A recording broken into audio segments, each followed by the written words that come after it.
Shut up and sit down. चलिए आइए अब हम लोग पढ़ते हैं 5.1 need and scope of statistics. अब यह जो स्टैटिस्टिक्स है सांख्यिकी, इसकी आवश्यकता क्या है और इसका विषय क्षेत्र क्या है। सबसे पहले हम लोग देखेंगे नीड फॉर स्टैटिस्टिकल डेटा। जो आंकड़े होते हैं स्टैटिस्टिकल डेटा, उसकी आवश्यकता क्यों है। Statistic plays a very important role in the field of economics. अब देखिए, अर्थशास्त्र के क्षेत्र में जो स्टैटिस्टिक्स है उसका बहुत ही महत्वपूर्ण भूमिका है, वो बहुत ही ज़्यादा ज़रूरी है। क्यों, वो अभी हम लोग पढ़ेंगे। There is a need of statistical data in every walk of life. आप अपने जीवन में चाहे जो भी कार्य कर रहे हो, आप जो भी काम करते हो, हर एक जगह आपको आंकड़ों की ज़रूरत होती है।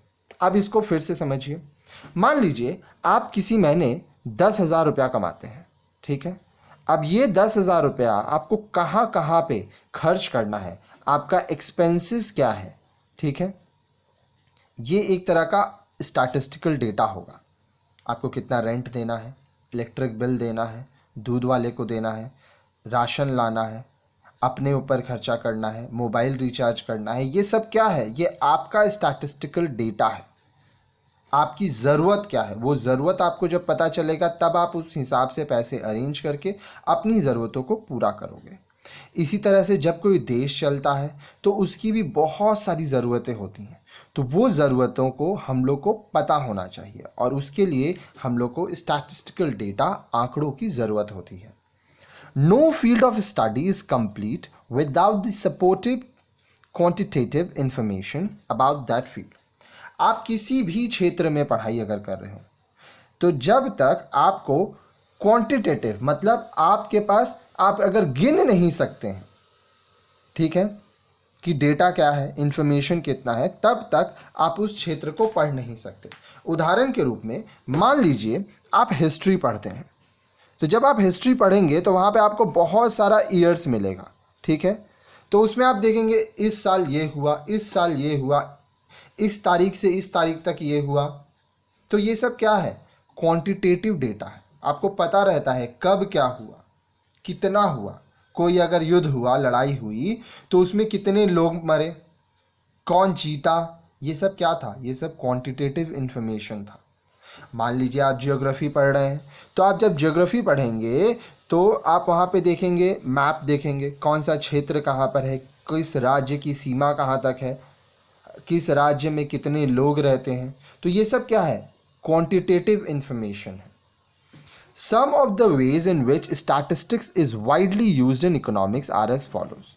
तो आइए अब हम लोग देखते हैं कि कुछ ऐसे तरीके होते हैं जहाँ पर स्टैटिस्टिक्स जो है वो अर्थशास्त्र में बहुत इस्तेमाल किया जाता है। पहला, in construction of economic theories. अब देखिए, जो आर्थिक सिद्धांत होते हैं, थ्योरीज मतलब सिद्धांत, ठीक है, कंस्ट्रक्शन करना मतलब बनाना। तो जो आर्थिक सिद्धांत होते हैं उनकी रचना करने में, उनको बनाने में किस तरह से ये स्टैटिस्टिकल डेटा, स्टैटिस्टिक काम आता है, आइए वो देखते हैं। An economic theory is first developed on the basis of what we observe in real life. अब देखिए, जब भी कोई इकोनॉमिक थ्योरी बनता है, एक आर्थिक सिद्धांत बनता है, तो इस चीज़ को ध्यान में रख के बनता है कि हम हमारे जीवन में क्या देख रहे हैं, हमारे आसपास क्या हो रहा है। It is then approved or disapproved by the analysis of statistical data relevant to the observation. अब देखिए, फिर आप क्या करते हैं, जो भी आपको आंकड़े मिलती हैं, ठीक है, आप उसका एनालिसिस करते हैं, उसको समझने की कोशिश करते हैं और समझने के बाद आप ये निर्णय लेते हैं कि या तो आप इसको अप्रूव करेंगे, आप इसको मानेंगे, या तो आप इसको डिसअप्रूव कर देंगे, आप इसको नहीं मानेंगे। आगे देखिए क्या बोल रहा है। For example, it is observed that consumers demand less at higher prices. अब देखिए, उदाहरण के रूप में ये देखा गया है कि जब दाम ज़्यादा रहता है तो जो उपभोक्ता है, कंज्यूमर है, जो परचेज कर रहा है, खरीदार है, उसका जो मांग है, जो डिमांड है, वो कम हो जाता है। कहने का मतलब, मान लीजिए बाज़ार में कोई सामान का दाम बहुत ज़्यादा है, ठीक है, या बहुत ज़्यादा नहीं भी है तो आम तौर पर वो ज़्यादा है, तो लोग कम डिमांड करेंगे। This observation takes the shape of a theory when it is confirmed from actual statistical data that consumers really demand less at higher price. अब अगर आप डिमांड चैप्टर हमारे वीडियो से पढ़े हैं तो वहाँ पे आप देखे होंगे कि आपको लॉ ऑफ डिमांड पढ़ाया गया था। जब ये चीज़ ध्यान दिया गया कि बहुत सारे कस्टमर ऐसे हैं जो कि जब किसी प्रोडक्ट का दाम कम रहता है तो वो ज़्यादा डिमांड हो जाता है, और जब प्रोडक्ट का दाम बढ़ता है तो डिमांड कम हो जाता है। तो इस चीज़ को ध्यान में रख के एक सिद्धांत बनाया गया, ठीक है, जिसको लॉ ऑफ डिमांड कहते हैं, जो हम आपको आगे पढ़ा चुके हैं। और अगर आप नहीं पढ़े हैं वो, तो अगर आप मोबाइल एप्लीकेशन से पढ़ रहे हैं तो वहाँ पे भी आप सर्च कर सकते हैं। चैट ऑप्शन है, चैट ऑप्शन में हमें मैसेज कीजिए, हमारा व्हाट्सएप नंबर है उसमें मैसेज कीजिए। अगर आप यूट्यूब में हैं तो वहाँ पे भी हमारे कुछ वीडियोस हैं, ठीक है, तो वहाँ से भी आप देख के हमें बता सकते हैं। इन इकोनॉमिक प्लानिंग, अब देखिए, जब कोई सरकार योजना बनाती है, ठीक है, तब उसको किस तरह से इस्तेमाल होता है स्टैटिस्टिक्स, आइए वो देखते हैं। Statistics is an important tool of economic planning. जब हम लोग कोई आर्थिक योजना बनाते हैं, प्लानिंग करते हैं, तब आंकड़े बहुत ज़रूरी होते हैं। Planners use statistical data to formulate policies for economic development. अब देखिए, जब आपको कोई आर्थिक सुधार करना है, ठीक है, आर्थिक विकास के लिए जो लोग प्लानिंग कर रहे हैं, जब भारत सरकार या कोई भी सरकार इस दुनिया में जब अपने देश के लोगों के लिए कोई योजना लाती है, कोई प्लानिंग करती है, कोई पॉलिसी लाने वाली होती है, तो उस नीति को बनाने से पहले वह यह सोचती है कि कितने लोग हैं, उन लोगों की ज़रूरतें क्या हैं, और ज़रूरतों के बारे में सोचने के बाद वह आपको कोई पॉलिसी देते हैं। तो उस समय स्टैटिस्टिक्स बहुत इम्पॉर्टेंट है। For example, India is an over populated country. उदाहरण के लिए भारत क्या है, एक ऐसा देश है जहाँ पर जनसंख्या बहुत ज़्यादा है, पॉपुलेशन बहुत ज़्यादा है। However, the extent of overpopulation can be revealed by data on population and resources available to support the population. हालांकि ये जो ओवर पॉपुलेशन है, ये जो जनसंख्या इतनी ज़्यादा है, इसका अगर आपको जानकारी चाहिए, ठीक है, तो आपको क्या करना होगा, जनसंख्या कितनी है उसके आंकड़े चाहिए। फिर हमारे पास क्या क्या संसाधन है, रिसोर्सेज मतलब संसाधन, हम लोग को वो पता होना चाहिए ताकि हम लोग अपनी जनसंख्या को मदद कर सकें। कहने का मतलब, मान लीजिए आपके घर में 10 लोग रहते हैं, ठीक है, अब ये आपके पास हो गया आपके घर का पॉपुलेशन। अब आपके घर में आपको कितने संसाधन चाहिए, रिसोर्स, ये आप देखेंगे। फिर वो 10 लोगों को आप क्या क्या चीज़ दे सकते हैं, उस चीज़ को आप ध्यान देंगे। अब सरकार के नज़र में देखिए, भारत में 135 करोड़ से ज़्यादा लोग हैं आज। तो ये 135 करोड़ में क्या उम्र के लोग हैं, किनकी क्या ज़रूरतें हैं, ये सारी चीज़ें भारत सरकार को चाहिए ताकि वह नीति ला सके, योजनाएं बना सके, प्लानिंग कर सके, ताकि देश विकास करे। Effective policies to control population can be framed only after we know how much overpopulated India is. अब देखिए, जनसंख्या नियंत्रण आप तभी कर पाएंगे, आप जनसंख्या नियंत्रण के हिसाब से नीतियां तभी बना पाएंगे जब आपको पता होगा कि आपके देश में कितने लोग हैं, ठीक है। जब तक आपको ये नहीं पता रहेगा कि आपके देश में कितने लोग हैं, आप नियम कानून बना ही नहीं सकते हैं, आप नीतियां लागू कर ही नहीं सकते हैं। जैसे कि भारत में और पूरे देश में अभी कोरोना नाम का एक वायरस आया, तो अब देश में कितने लोग हैं, कितने लोगों को मुफ्त में अनाज देना है, ये सब कैसे पता चलेगा, ये सब स्टैटिस्टिक्स से ही पता चलेगा। और इसके लिए सभी देश जनसंख्या के लिए कैलकुलेशंस करते हैं हर 10 साल में, जिसको हम लोग सेंसस ऑफ पॉपुलेशन कहते हैं, जनसंख्या की जो गणना होती है। ठीक है, आगे देखिए, in evaluation of policies of the government, अब जो भी सरकार की नीतियां होती हैं इनको इवैल्यूएट करना, इनका मूल्यांकन करना। It is not only enough to implement policies but also necessary to know whether the implementation has been proper or not. अब देखिए, मान लीजिए सरकार कोई नीति बनाता है और वो नीति लागू कर देता है, सिर्फ इतने से काम नहीं होगा, ये भी देखना पड़ेगा कि जो नीति बनाई गई, जो नीति लागू की गई, वो ठीक से काम कर रहा भी है कि नहीं। Statistical data helps us to evaluate the policies of the government. जब हमारे पास स्टैटिस्टिकल डेटा रहेगा, हमारे पास आंकड़े होंगे, तो हम लोग इस चीज़ का मूल्यांकन कर सकेंगे कि जो सरकार की नीतियां हैं वो किस तरह से काम कर रही हैं।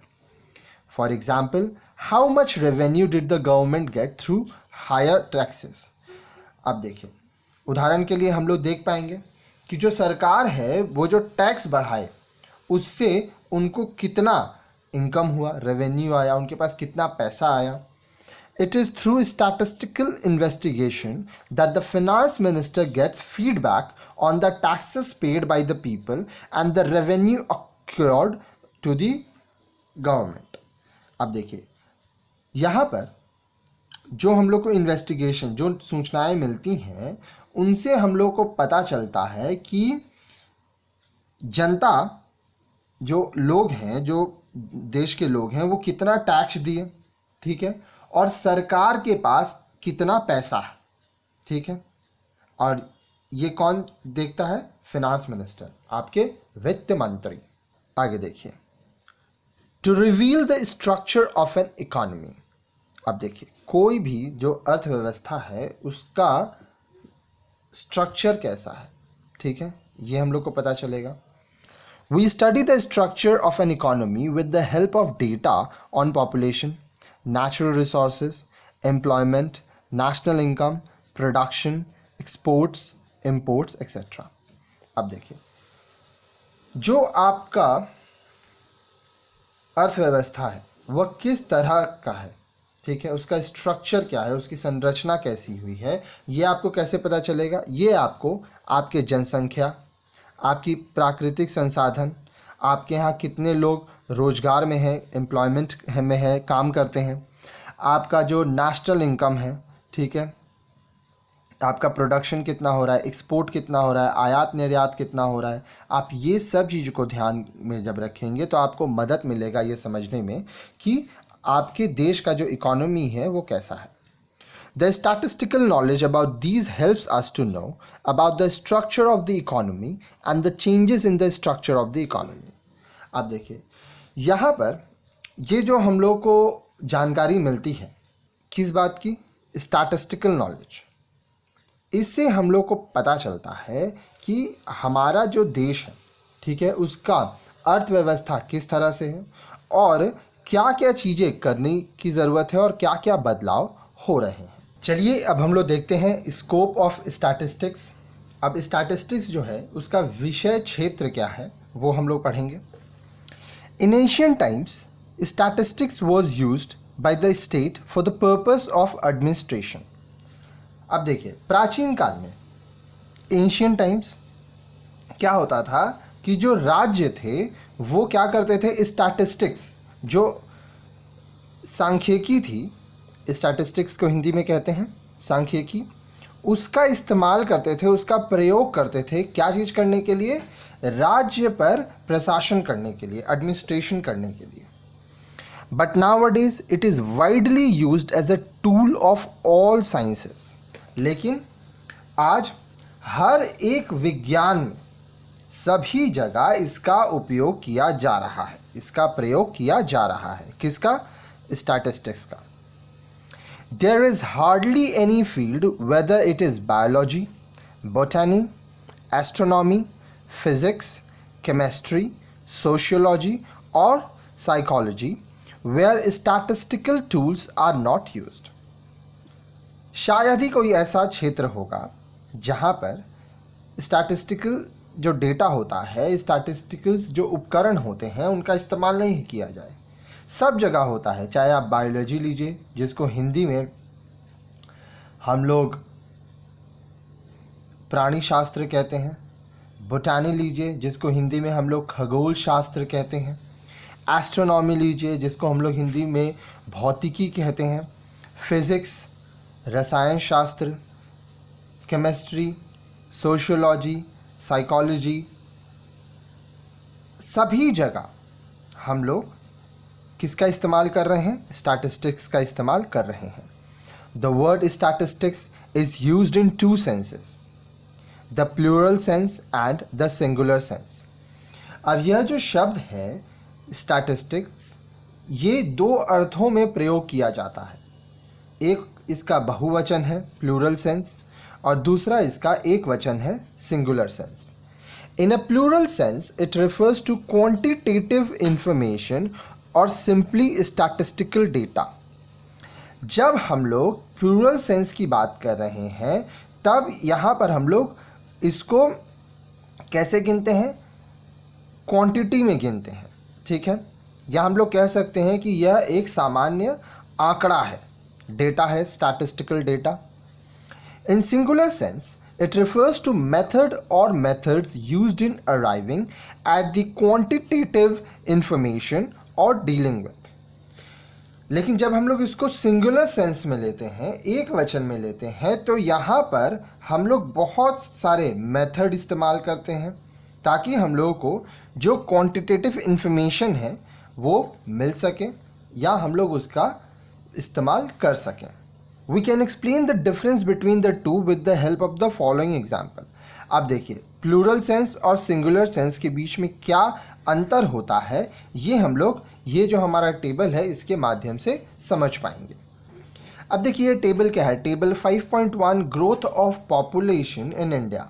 भारत में जनसंख्या वृद्धि, यहाँ पे ईयर दिया है वर्ष और यहाँ पे पॉपुलेशन दिया है जनसंख्या जो कि करोड़ में है, ठीक है।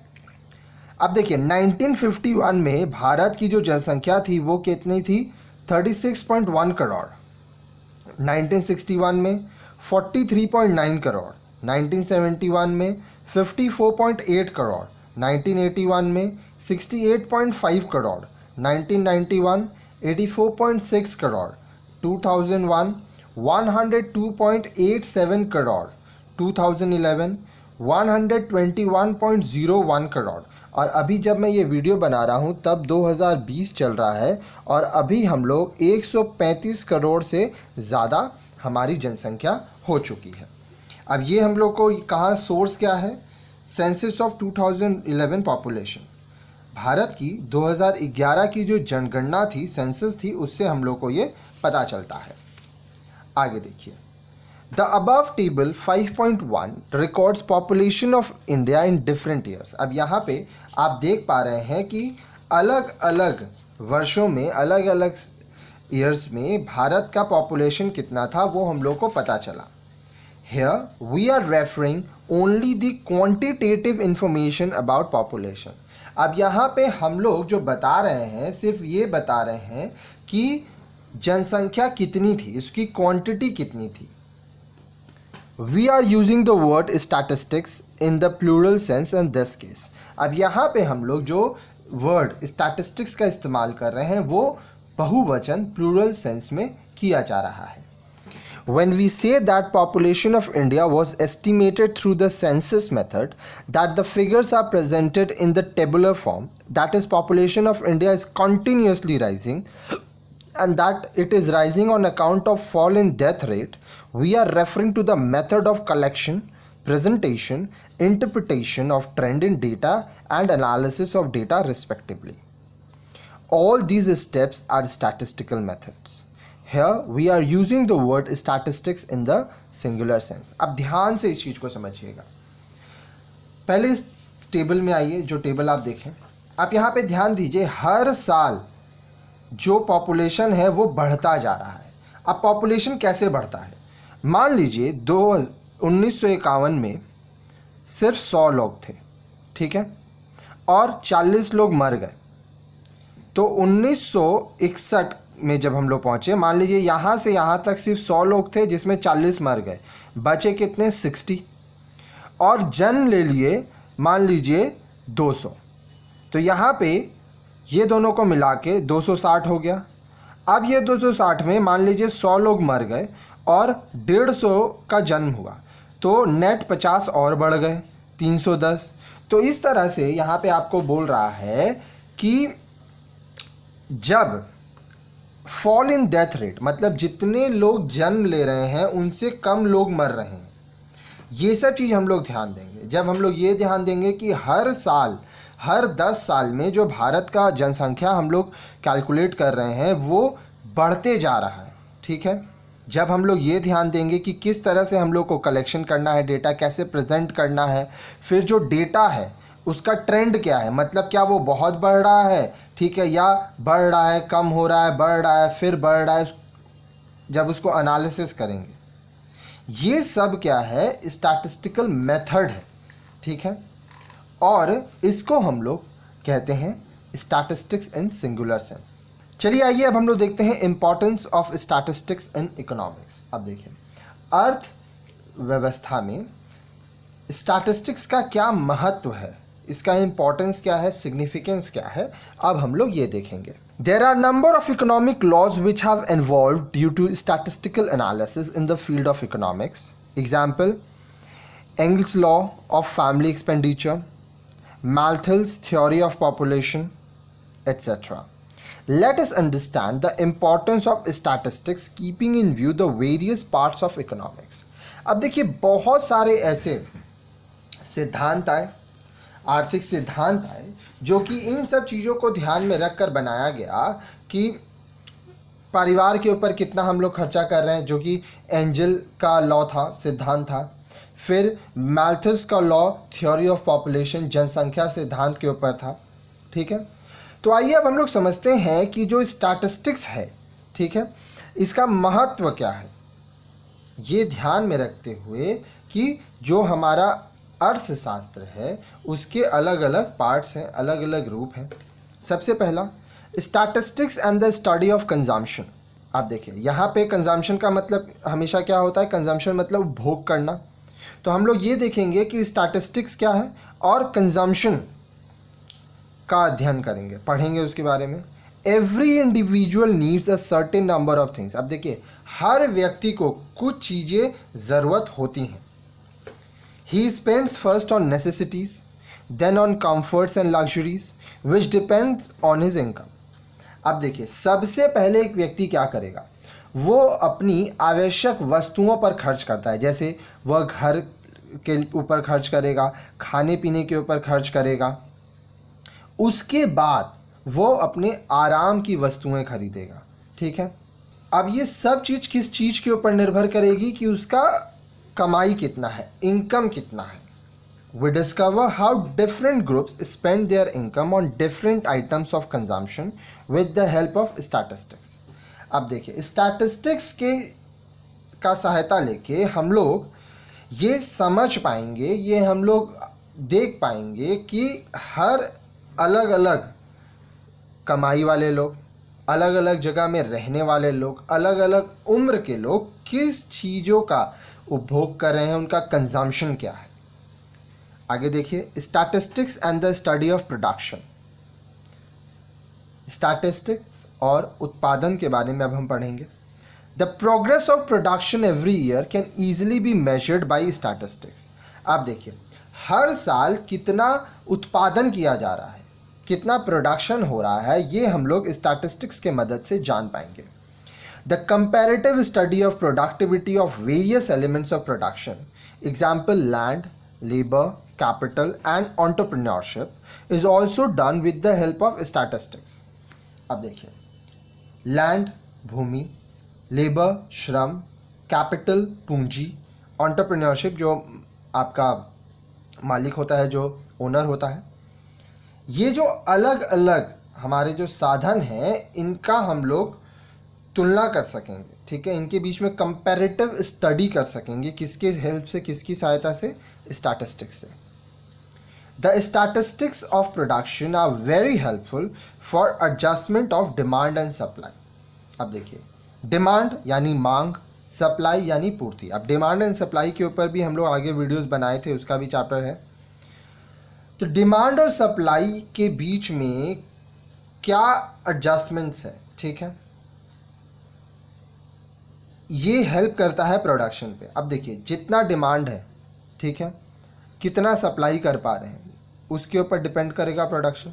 मान लीजिए बाज़ार में डिमांड नहीं है तो आपका प्रोडक्शन इफेक्ट करेगा. अगर डिमांड है तो आपको प्रोडक्शन करना है ताकि आप डिमांड के हिसाब से सप्लाई कर सकें.